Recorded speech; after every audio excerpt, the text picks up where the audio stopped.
हमर channel Mithila music ललमनिया बाजार के सब्सक्राइब करू और घंटी के सेहो दबाओ। धन्यवाद।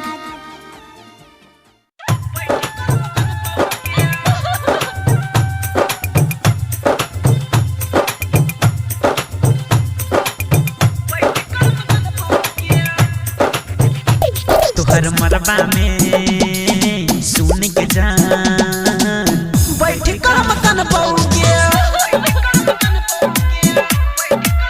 हाँ तोहर मरबा में सुन के जान बैठ कर मकान पाओगे। चली जे भी ससुरा तू हमारा भुला के गे बीतल दिन हम कोना बिसरे बोगे। मरबा में सुन के जान बैठ कर मकान पाओगे।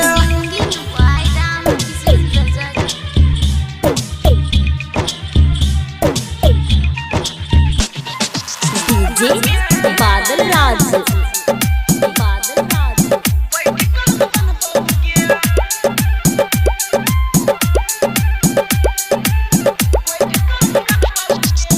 जियते जिंदगिया में तू आई बरस लही के पानी बिना मछरी तर से तेना तर से लही के चाहे छलियो जान से ज्यादा केला खेला बार के दोसरे से शादी करके जाय छ ससुराल के घुट घुट के जीव हम ई संसार में अखिया के आंसू हम रोज रोज पीबोगे।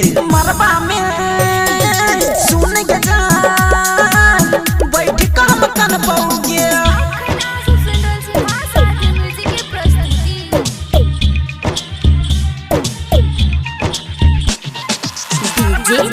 बादल राज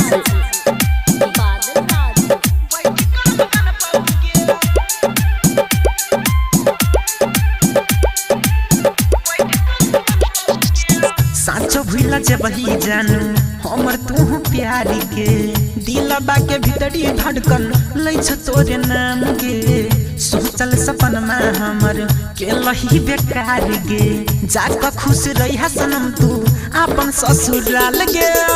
राइटर शिवन उमेश लिखै छ गीत गे कहै छ राम किशोर जहर खा के मरबोगे।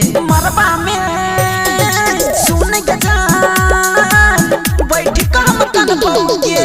चली जे भी ससुरा तू हमारा भुला के गे बीतल दिन हम कोना बिसरे बोगे। मरबा में सुन के जान